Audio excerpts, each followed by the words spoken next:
Hi, I'm Sam Hunter. Welcome to 721 Live. I've got a treat for you today. I've got my great friend and brother, Brian Kadien. He goes by the Blind Samurai.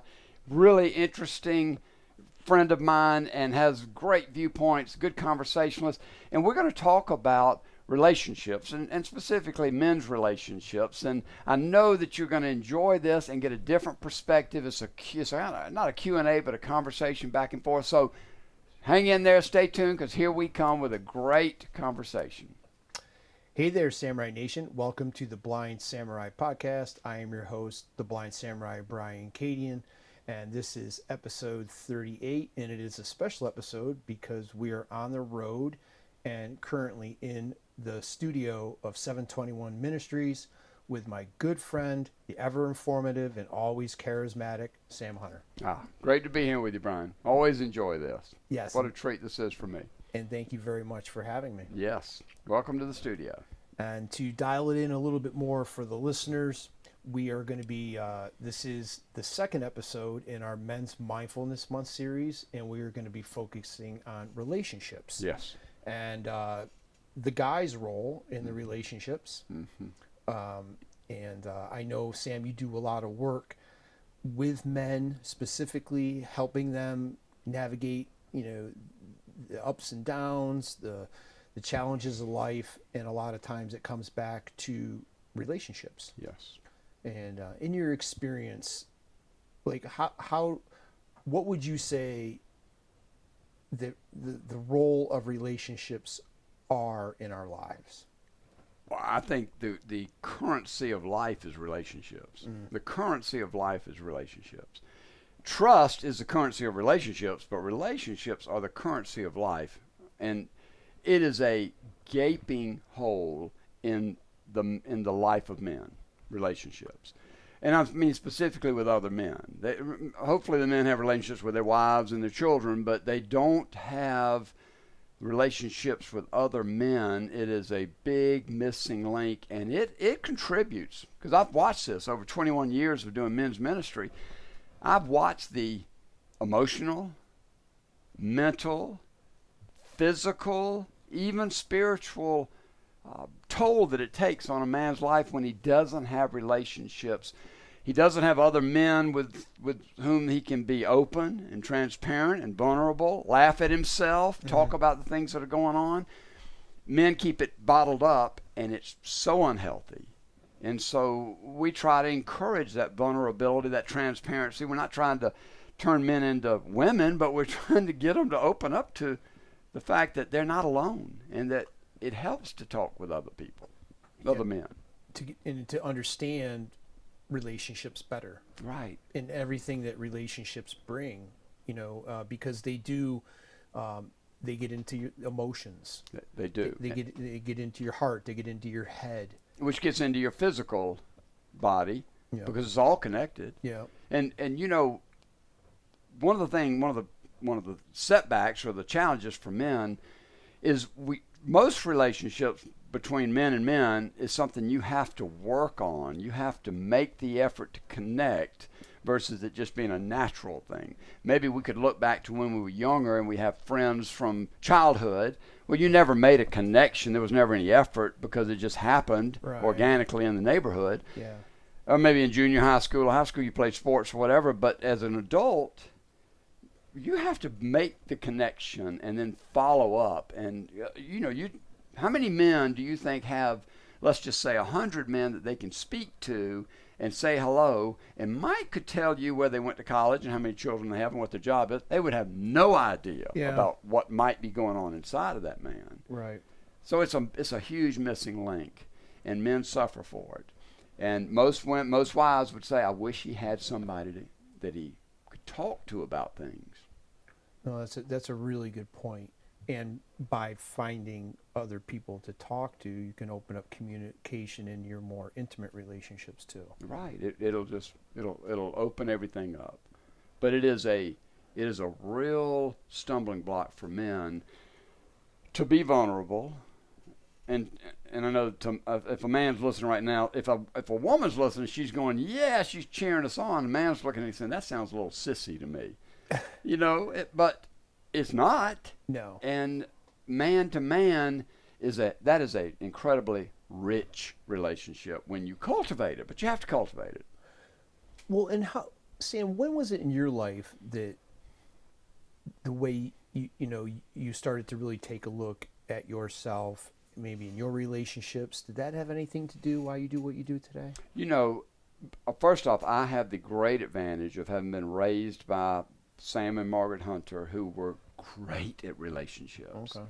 And I have 3 sisters who are great at relationships. So I came out of my family and my upbringing as being someone that it just came naturally. Right. We joked on the before we started the show that my friend Warren commented that you may say about somebody, well, they have a lot of personality, you just got to get to know them. Well, that's not a lot of personality. Yeah. A lot of personality means you don't have to get to know them to see the personality. Yeah. Of course, there's always layers behind that. But I was raised in a family with a lot of personality. So Okay. I have always just naturally connected with people. But as I got into men's ministry, to be more specific with your question, when I got into men's ministry 21 years ago, that's when I started to see the hole in men's lives, that they don't have other men to talk to. And here's an example. We do these men's meetings around the state, and I'll have a man that has stopped coming, and he was steady, and then he stopped coming, and I don't want to get on the phone and hound him and say, why aren't you coming to the meeting? Right. So I'll wait a few weeks, but I'll eventually call him and say, hey, I just want you to know I miss you. We miss having you. Come back when you can. That's the way I'll put it. And I cannot tell you how many times a man has said, Sam, I just can't come to those meetings. My life is upside down. My wife left me, or my business turned upside down, or any list of things that happens in life. And here's what they say. And I don't want to come into that meeting with all those men smiling in their perfect lives. You got that? While my life is falling apart. And how did he know my life was perfect? See? No. And I'll say to him, No. Look, I see behind the curtain of all those men's lives. They share that with me. Trust me, you're not the only one. It just looks that way. Yeah. So men come into any room, any environment with big smiles on their face, like everything's fine. And the beauty of our meetings, and we'll talk more about this later in our conversation, is that men have now, over these years, they've started opening up and saying, man, I'm struggling. Yeah. Or this is something that I don't understand. And being able to bring that out. Now, these are oftentimes spiritual conversations or biblical conversations, but even otherwise, that is when the magic happens, so to speak. Kind of and also being ready to ask for help, things like that. Being ready to say, all right, so there's a couple of things you and I have chatted about, but when a man is telling me how upside down his life is, and if I say, I'm really sorry, here's what I get back. Oh, no need to be sorry. I'll work it out. It'll be all fine. No need to be sorry. And I'll say, well, can I not express that I'm sorry this happened to you? What is it they're pushing back on? Pity. They don't want anybody to pity them. And I'm not pitying them. I'm telling them I'm sorry. It is amazing, Brian, how often men will say, and I would say, quite frankly, that it's almost every time. They'll say, oh, no need to worry. No need to be sorry. I'll be fine. I'll work it out. Just recently, I had a man say, thank you, and I will receive that. Thank you for saying that. And that almost shocked me. So what is it that makes a guy do that? Is it ego? Is it fear? Is it pride? Is it all the above? Could you separate any of those 3? Well, ego, pride, fear? Is there not fear and ego? And absolutely. I mean, they're all connected. And I guess from having done some work on myself, with myself, you know what I mean? I've learned how to kind of separate those and look at them, from an objective standpoint, but also subjectively. Yeah. So I think there's a lot, it's a process, and like when you start to get someone that comes to you in need, how do you start to break that down? How do you begin to lay it out for them? Now, first off, if you're going to do what I do for a living, you have to cultivate the ability to sit still and listen for a long time, which I do really well in these men's settings. I don't do it really well with my wife, Dina. I want to fix whatever it is she's telling me is the problem. I'm not, I need to transfer that talent that I've developed over these years, or that, something I put into. But you listen for a long time and let them say it. And oftentimes a man, and this is so important, oftentimes a man will just talking it saying it out loud, he'll hear himself talking, and he'll look at me and go, you know what? I just realized how ridiculous what I just said is. All I need to do is just hear myself say it. Yeah. How I'm whining, or this is not as bad as I thought it was. Just saying it, getting it out. But when they really are hurting, and I listen for a long time, and then I try to find common ground with that pain. Yeah. And then I try, after I've established the common ground, and this is not something I'm doing methodically. I don't have a checklist. It's just what I've tried to develop over the years. Yeah. Then I start talking about hope, and let's switch our perspective from where we are to what can be for us, and things are going to get better, and they will get better. And if you'll use this terrible time in your life, I was just talking to a man before I came back to the studio, and I said, I know that how hard this is, but if you'll use it to get closer to Jesus, now that's my frame of reference, to God, to Jesus, then when you're through and you're on the other side of it, and believe me, David, his name wasn't David, but I'll just say David, believe me, David, you will get to the other side of this. Yeah. Then you'll be stronger, and you'll be able to say, I wouldn't want to go through that again, but I wouldn't be where I am today had I not experienced it and used it to grow stronger versus use it to feel sorry for myself and collapse and pity. So men don't want to be told anybody's sorry, and then men don't want to ever ask for help. Yes. Because of our egos. Part of us, we're brought up in a society that says we're to be hunter-gatherers. We got to get out there and kill the animals and bring home the food for the family. We cannot show vulnerability when there's a saber-toothed lion coming at us. No. But that doesn't work. That doesn't work in our world, in our life. That does not work. But to ask for help I don't know that there's anything more connecting with another human being to say, I need your help. And it's very liberating, too, if you let it be. It's very liberating. Very liberating. I think about the Beatles song, Help. Mm-hmm. You remember that? I do. It's one of my favorite songs by them, probably the favorite song. And he says, when I was younger, so much younger than I am today, I never needed anybody's help in any way. Mm-hmm. But now I realize, and I can't get the rest of the lyrics right off the top of my head, how much more I do. I need help. And younger, I act like I didn't need it. Now I realize I do. Help. Absolutely. And it's a wonderful gift, if you let yourself receive it. Yeah. If you will let yourself receive it and open up to the fact that I'm not Superman. I do have issues, and I do need your help. And can I talk to you about this? Can I open up and talk about how much this scares me, or how unsure I am, or how uncertain, or what a failure I feel like? Yeah. Think about that. Think about a man saying to another man, I just got to share with you, I feel like a failure. Well, and that's a thing that a lot of guys get to, is like when they need to ask for help, like it's because they feel like failures. They feel like they're letting people down, and they're letting their wives down, maybe they're letting their kids down, and then they're unable, maybe for some reason, to ask for help or to get help. And where do those situations go? We know where they go, and we've had men kill themselves because they thought everybody would be better off if they'd be better off with them dead than alive. I've dealt with men. A lot of the men that I deal with are in commercial real estate. And let's just go back to 2008 when everything collapsed and there was no business. Some of them had invested in commercial real estate, not just as a broker, but as an investor and an owner, and they were getting wiped out right and left. And I remember I got a call from a wife of a dear friend of mine, and she was a dear friend of mine, and she said, he cannot get out of bed. He's crying. He's saying how the family would be better off without him. Would you go talk to him? Well, in that moment, I said, yes, I'll do it. I'll do it right now. I hung up the phone. I went to his office right then because he was a dear friend of mine. And I walked in the door, and he said, my wife called you, didn't she? And I said, yes. And I said, come on, let's talk about it. And as we talked through it, I said, now, Bobby, can you see that you are clinically depressed? Mm-hmm. Oh, no. I'll get through. I said, no, wait, stop. You can't get out of bed. You're crying all the time. You're sad. You think the world will be better off.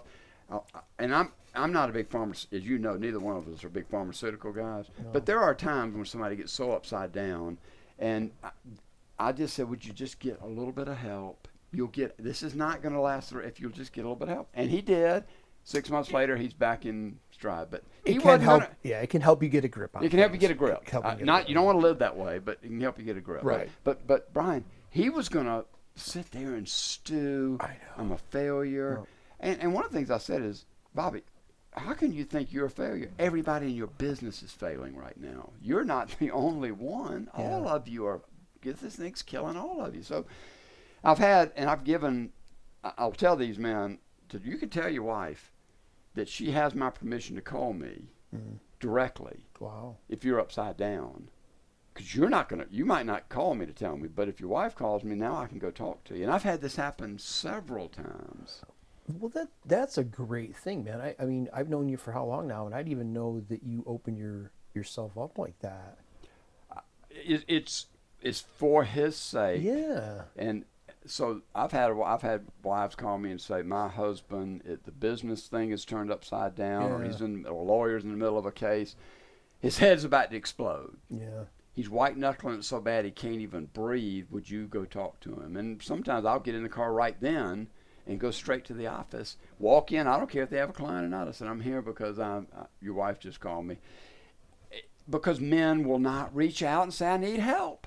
I need help. I'm collapsing here. I'm drowning here. I'm failing. I need help.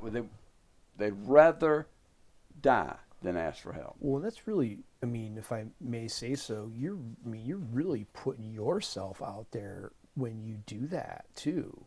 I mean, that's, I just see that as exceptional that you're able to find, the time and the tone and the texture to be able to have those conversations with guys. Well, part of it, thank you for saying that. I'm certainly nothing special, No. but I'm in relationship with them, see. I'm in Sure. relationship with them. Yeah, I've earned relationship. the right to go in and talk to them that way. Have you ever had that where it turned on you? Like where it just didn't, like where the friend, it kind of turned, that whole thing got ugly because of that? Not with me. Not with you. Not with me. They may not, men will hit rock bottom, but then there's a whole nother rock bottom to hit after that. Yeah. I've seen them continue down the slide. Yeah. But I've never had that damage a relationship. Okay. Now, of course, if we start talking about relationships, which is something I wanted to mention later, I do want to come back to my story that I shared with you about asking for help. Yes. So let me do that story first, and then I'll come back to men calling me to talk about an issue in their life that is let's just call it a sin. Okay. There's another woman, and some of the conversations I've had there. Yeah. And as a teaser to that, which we're going to come back to, just think of Tiger Woods.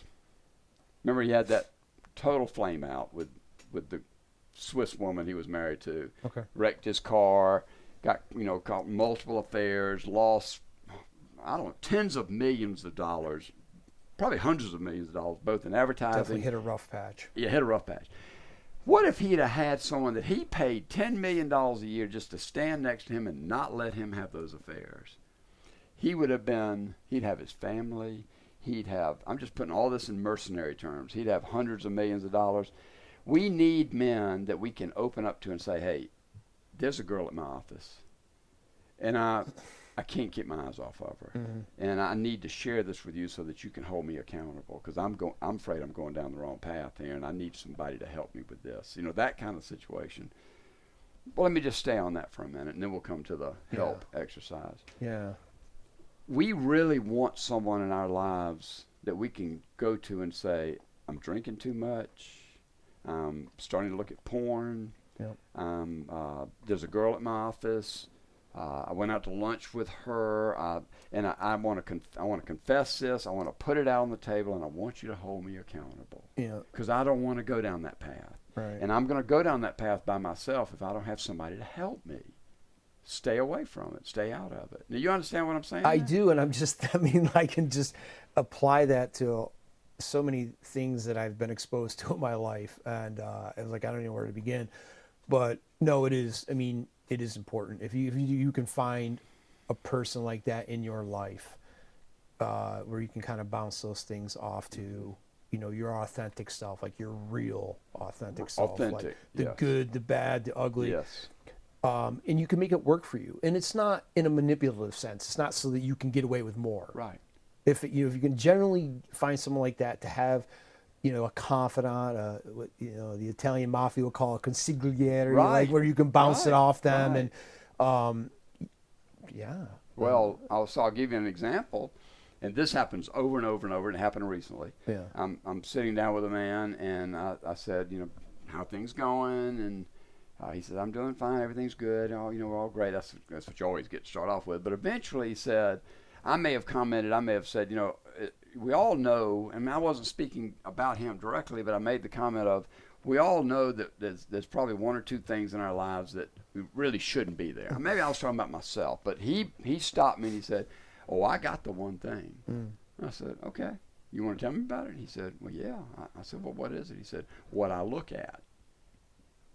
I said, okay, would you tease that out a little bit for me? And he said, I don't really look at porn sites. I said, okay, let's define porn sites. Okay. He said, no, really, I don't, but I do let myself look at what people might want to call soft porn. Let's just say Victoria's Secret commercials, just that kind of stuff. It's like the Coke and Diet Coke battle there. All right. So I said, and he said, and I do that on my computer. And I said, now, I'm not judging you. Yeah. But you do realize that any number of things could happen. Your daughters could go on your computer for some other reason and see that. Yeah. Your wife could go on and see that. You could just collapse, and everybody's got to get your computer out to try to follow up. They see that. Are you telling me this because you don't want this in your life? Yes, Sam. I said, well, then let's come up with a way that will stop you from doing that. It cannot be just call me. It's got to be something so draconian that if you don't want to do it, that you'll stop. Now, you've seen that with people that get addicted to drugs or alcohol. Something's got to step in to stop that. You don't want to go to bars, right? Yeah, you're right. Don't go to bars. Right.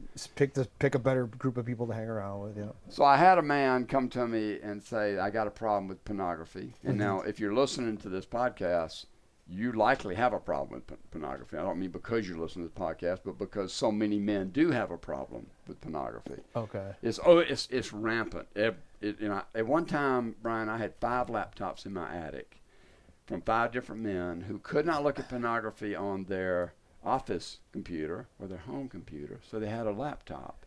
The only way they could stop themselves was to give me the laptop.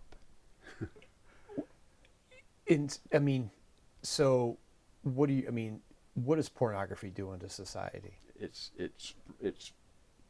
creating these unbelievably unrealistic expectations for the men and their wives. Yeah. It's sickening. I happen to be lucky that that's never been something I looked at. I've got my other issues, but I don't gamble and I don't look at pornography. I got other issues, so I'm not trying to stand up here and say I'm great, but I know how bad it can be. When it's so available now. It's so available. Back years ago, like when I was growing up, you do one guy and it was in under a, something inside a tree fort, Right. what I mean? Right. It was hard to get. Yeah. And that was, and you get a videotape was at a buddy's house on a sleepover. I'm just saying. Yeah. But now and I'll tell you, I'll be honest with you, I can't watch it. Yeah. I don't miss it. Yeah. And I just remember when I could see and I had a phone, it was like it was always there if you wanted it. And it'll just pollute your brain. It'll pollute your Yeah. brain. So I may have shared this with you at some other time, but this was 20 years ago. We just started 721. I was sitting in this room looking at it. I was trying to find some type of athletic website, looking for some type of athletic stretch bands, for my knees or whatever. Yeah. And I ended up on a porn site. Now, it may have been, and I'll be honest, it may have been that I saw the corner of my bathing suits and I went and clicked on that. I don't remember, but there I was on a porn site. Yeah. Sitting right here, and I looked at it for about a minute. Now, somebody that's addicted to porn would say, well, that's nothing, but a minute is a minute. And I turned it off. I went about my day. I came back. I turned it back on. And they gave me a free glimpse of a video for 30 seconds. Yeah. And I looked at it. And, Brian, I stepped away from that and thought, oh, my gosh, I'll get addicted to this in a day. So I called 2 men that were on the board of 721 Ministries. And they were each given $1,000 a month. That was 21 years ago. That was a lot of money. and we needed it. And I called Irv and I called Mark, and I said, I told them, I said, here's what I've done. I'm going to give you my word that if I do it again, I will tell you. Yeah. And if I do it again, I want you to yank that $1,000 forever a month. And both of them said, oh, I don't want to do that. Let me just be your accountability partner. I said, no. This is too powerful. Something draconian. Something draconian to stop me, to shut this thing down. Otherwise, I'm going down the tubes on this. I'm afraid I will. Yeah. I asked for help, Brian. You asked for I help. asked for help. I needed help. And have you always been good at asking for help, Sam? No, are you kidding me? I was Yeah. Superman. Yeah. I'm not going to ask anybody for help. I'll conquer this. You want me to tell you the story now about asking for help? Well, I mean, come on. That was that like, a setup? come on. That was a layup, man. Yeah. Come on now. So my wife and I were at this conference for one of our daughters, and it was in Tennessee, and we were there for Thursday night, Friday, Saturday, and then leaving Sunday morning. So we'd been in this conference room building for 2 days, 2.5 days. What kind of conference was it? It was a conference for people that are dealing with addictions. Okay. All right.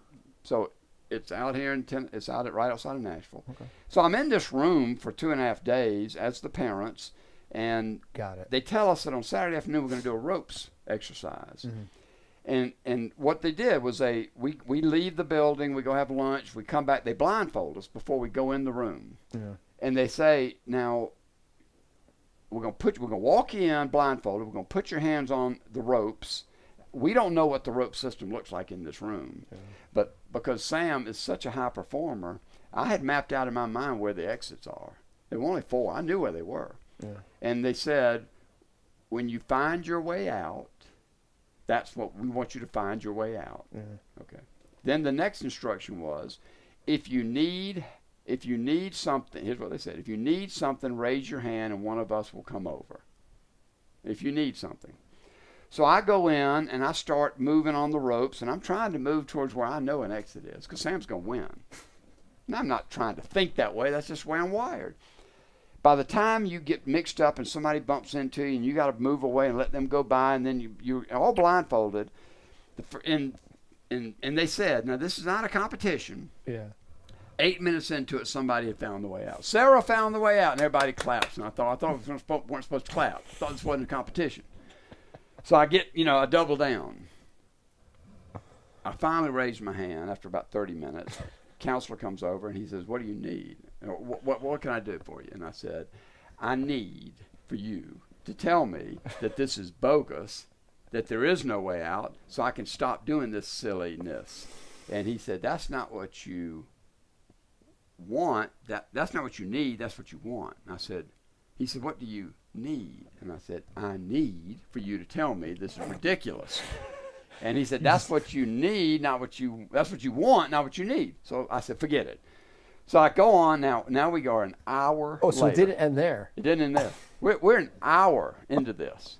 And everybody has found their way out I'm sorry. but one other person and me. Yeah. That's 30 of us. Mm-hmm. An hour later, I've been Yeah. walking around blindfolded, holding on to these ropes. You know who the second to the last person to get out was? My wife, Your wife. who is also not going to ever ask for help. So she gets out, and now I'm really frustrated. And finally, Brian, I ripped my face mask off, my blindfold, Yeah. and I said it in a very frustrated, this is ridiculous. And I probably threw a couple of words in there I shouldn't have thrown in there. Wow. And the head counselor comes over to me, rushes over to me, he says, Sam, what are you doing? How do you expect to lead men's ministries if you cannot ask for help? Oh. That was the way you got out. Not to find a door. You raised your hand and you said, I need help. Sarah found the way out. When the counselor came over to me, remember, he said, what can I do for you? And I said, I need for you to show me this is ridiculous. Go ahead and A half hour earlier. Yeah, too. half hour earlier that this is ridiculous. And he said, no, that's what you want. What do you need? What he was looking for me to say was, I need help. Yeah. But I wasn't going to do it because I didn't need help. I'd figured this out myself, and an hour into this whole thing, I'm the last person. So it was an unbelievable exercise to drive home. Ask for help. Yeah. Ask for help.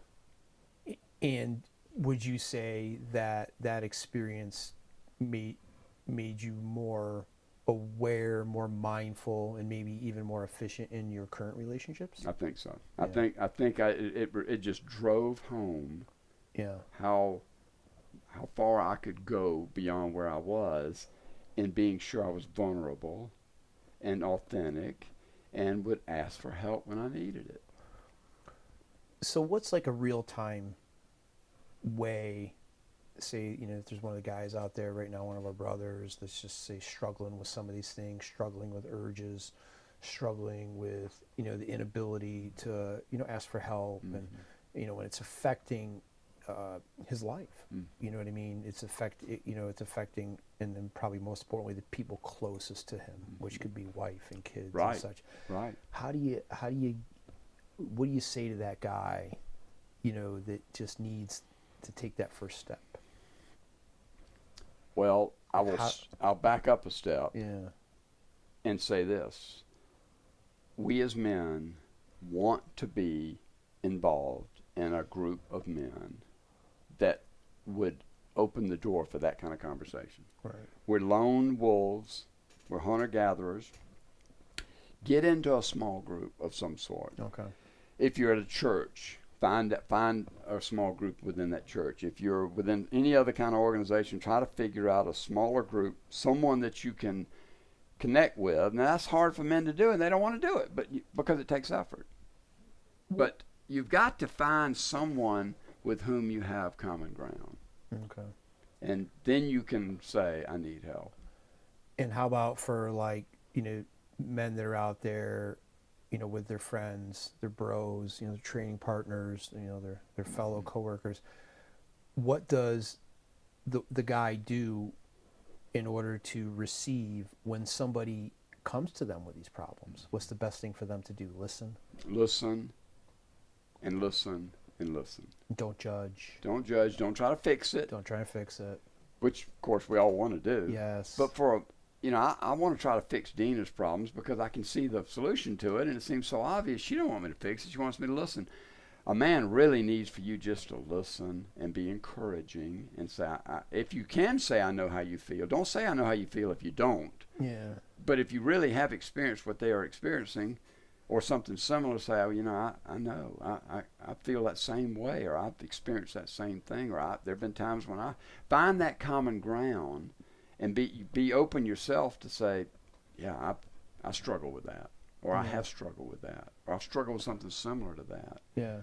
Now, if you're someone who's walking around keeping it all bottled up, and you don't have any kind of a small group, but there's got to be somebody in your life that you have some degree of relationship with, well, then just swallow your pride and go to that person and say, I need help. Yeah. Think about this, Brian.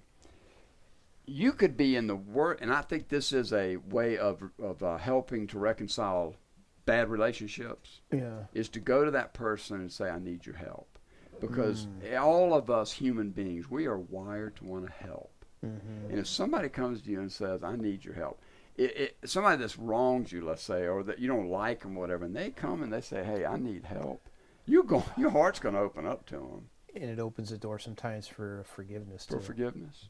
But if just you have someone that you have just a normal relationship with, yes. just somebody that you see at the gym, or you see at work, or you see it at any kind of thing, just say, hey, do you mind if I take a minute? I need some help. Yeah. There's rarely anyone that will say, oh, I don't have time for that. No, how can I help? And if you're that person that you just asked, that someone's approached you that way, give them the time. Look them in the eye. If you're not, we have a saying at 721, if you're not looking, you're not listening. Right. So if I'm talking to you and you're looking at your watch, or you're looking at the TV behind us, your phone, or the people working out in the gym. That's a good one. You're not listening to me. Now, you may hear the words I say, but you didn't listen to what I said. So look at them. Yeah. Can make the eye contact and say, I hear it. I hear what listen. I'm listening. Listening is a fine art. My sisters are really good at it. My older sister's the best listener I've ever met in my life, and so I've tried to glean off of her how to listen. And listening is a real gift that you can develop and you can give to other people. Well, because in return, people can usually tell when you're really listening to them, because you're actually, hearing what they need. Right. Versus, like you said, and if you're trying and you practice being a good listener, I think you can pick up a lot of things that at one time you might, I think you notice you used to miss a lot. Right. Because now you're paying more attention. Brian, one of the number one evidences that you're not listening is when you are waiting for them to finish their sentence so you can pounce in with your sentence. Yes. If someone says something and you immediately pop in with your response, you were waiting for them to quit talking so you could put your response in. Yes. We've all done it. Yeah. But it is so glaring when someone really needs for someone to listen to them, for that person to come back so quickly. They didn't hear what you said. They didn't listen to what you said. They were ready to talk. So listening, letting there be a pause when somebody is talking before you say anything that's a real help in any kind of a conversation like that. Yes. Now, I want to say a couple other things about men. A man, when I was growing up, my father was a great father, but we never said I love you. We never said I love you in our family. Now, we were a loving family, but nobody said that. Yeah. When Jesus came into my life, suddenly my heart changed, and I found myself telling men I love them. And what I've watched over the years is some of the crankiest men and or just older men that when they open up their heart to Jesus, and I'm not trying to get off on any kind of evangelical thing here, I'm just telling you my experiences. Yeah. I love you starts coming a lot easier, a lot more naturally, and crying. I talked to a man, just as I told you, just before I came, who was really upside down in life, and he started choking up, tears coming into his eyes, and he stifled it because he didn't want to cry in front of me. Yeah. So we went on through the conversation, and we were leaving and getting in our cars. I said, "Now I want to mention one thing to you, man. When you want to cry, cry. Yeah. Because us men, we're not going to cry in front of anybody. Cry till the snot's coming out of your nose, if that's what it takes. Sure. Let it out. Cry." But I want to tell you a funny story. A good friend of mine called me after a man that I coached church basketball with a man here in Greenville for years, and then he committed suicide. And I didn't know him that well. We didn't have a relationship outside of just coaching our daughters at church basketball. But my friend Jimmy called me to say, I just want to tell you about his funeral. His son got up there and gave a talk about his dad, and his son said this: tell the people you love that you love them, because you don't know if it's the last time you're going to see them. Yep. All right, now that's what Jimmy called to tell me. So I said, "Jimmy, thank you for that. I love you." He said, "Thanks," and hung up. So I called him back. I said, "You called me to tell me how important it is to tell somebody you love them.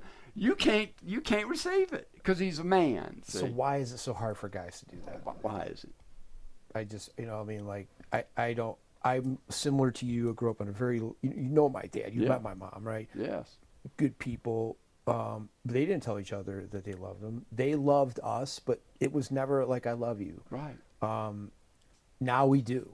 And, I mean, when I went through going blind and some of the transitions that I just had to accept in my life, that was one of the first things. I just started letting people know that I loved them. Yeah. You know what I mean?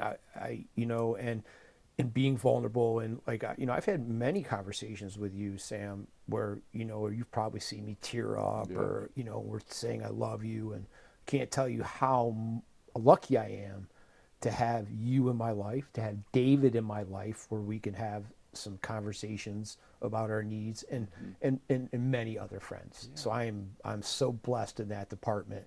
And I could probably name 10 guys, easily, that every time we hang up the phone, I'm saying I love you. Yeah.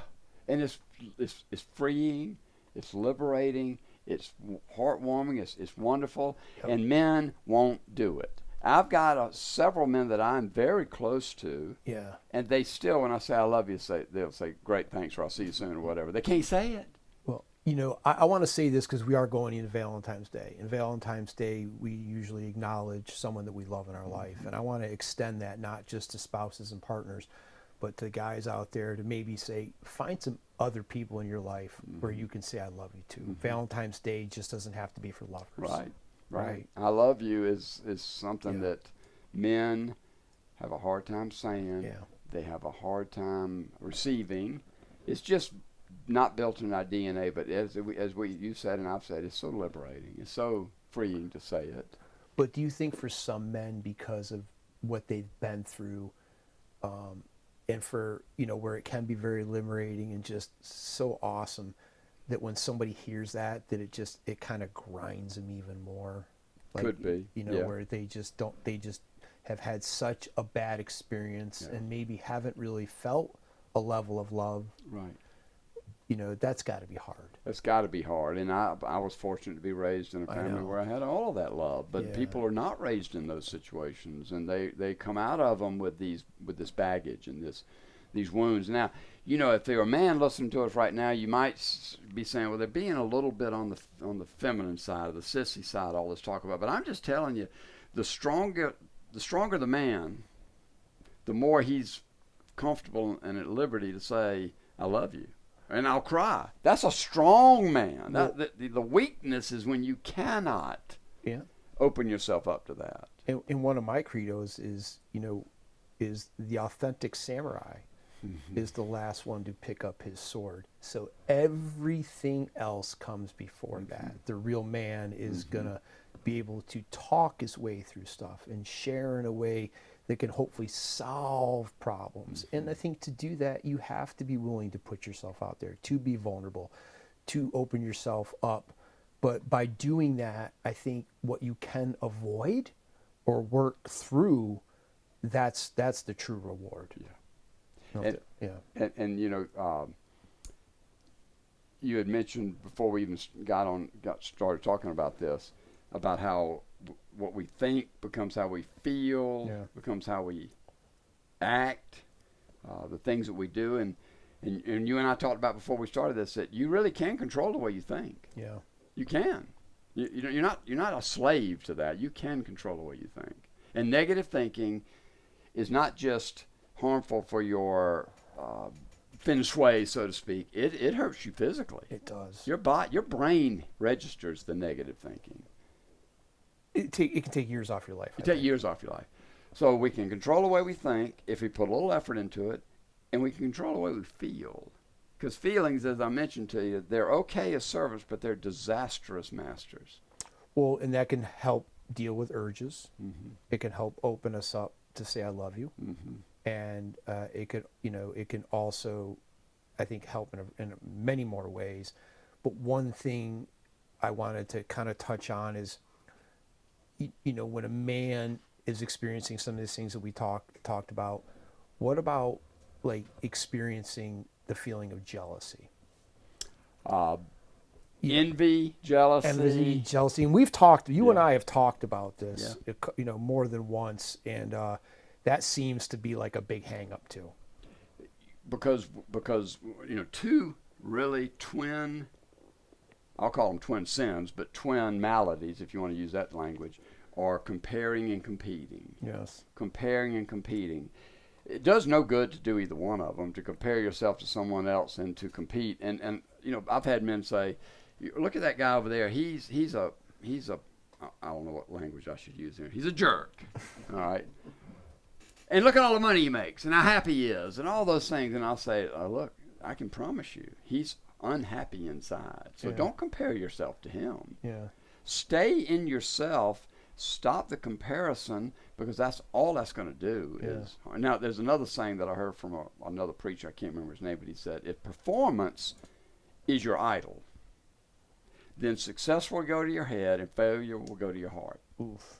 If performance is your idol, if how I compete with other people, how I'm better than other people, I compare myself to other people, then when you're successful, it goes to your head.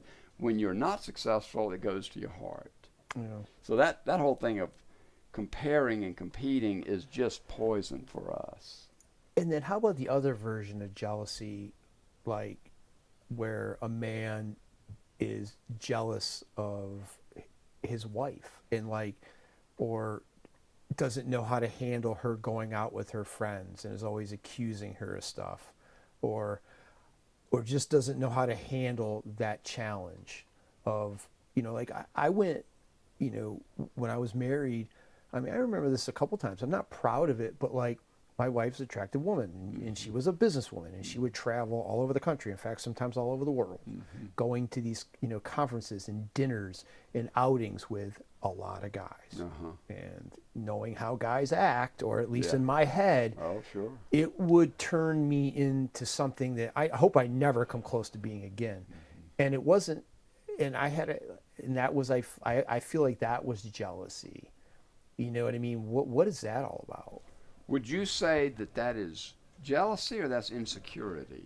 Well, I would definitely say insecurities is a part of it, and what in the insecurities is what are making me, giving me this feeling of maybe what some would identify as jealous. Right. But I would definitely say insecurities, sure. Well, 100%. It really comes back. Any kind of insecurity comes back to where do you find your own foundation, your own self? Is it based on your performance and your good looks, or how much money you made, or is it really grounded in something that has an eternal significance, something that really matters? And if your grounding, and just like I said earlier, is in yourself and your performance and your good looks, or your ability for your wife is going to love you more than another guy. If any of that, I mean, that's not going anywhere. That's just poison. It's almost like what people would call now a derangement syndrome. It could very easily be called a derangement syndrome. Right? Yes, it very easily could. Now, because you're exhibiting the exact behaviors that you don't like. Right. Yeah. Right. And so now our producer's over there giving us a signal that we're running out of time. Okay. Can I switch a little bit on this conversation and bring it back to you and some of our conversations? Definitely. Do you mind if I get a little evangelical on this? Will it embarrass you if I do? No, sir. About a year ago, you were in a dark place, and I just a year ago. But I was there. You would stretch me. By the way, Brian is the best stretcher there's ever been on the history of the planet. He keeps me. I thank the Lord when I'm cold plunging. I'll say thank you for Brian, because he keeps me feeling so much more fit. But you had talked about how dark things were at the time, and I said, well, they were my words. I said, Brian, because I never wanted to try to be an evangelical person in your life. So I said, it just came across. I said, Brian, do you believe Jesus was real? And you said, I don't know.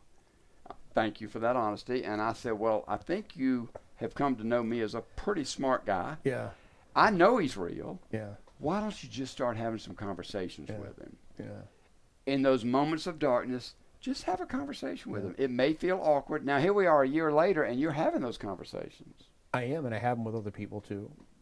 So thank you. But all right, so can we finish with this? I'm not trying to hijack your finish, but you can finish however you want. But the other day, you and I were having a conversation, and you had asked me about something about Jesus, and you kept using the word religion. Right. And you remember I corrected you at the end, and I said, "No, Brian, I don't want you to say religion anymore. I want you to say relationship. Don't say religion." No, I said, "Don't say religion anymore." You said, "Why not?" And I said, "Because Jesus didn't bring a religion; he brought a relationship. Yes. And it's a personal relationship. So wherever you are in your spiritual journey, everybody's on a spiritual journty now. We know that. Yep. Wherever you are, if it's grounded in your abilities and your performance, that's a shaky foundation. Right. But if you start finding, and of course, you go to people who went to AA.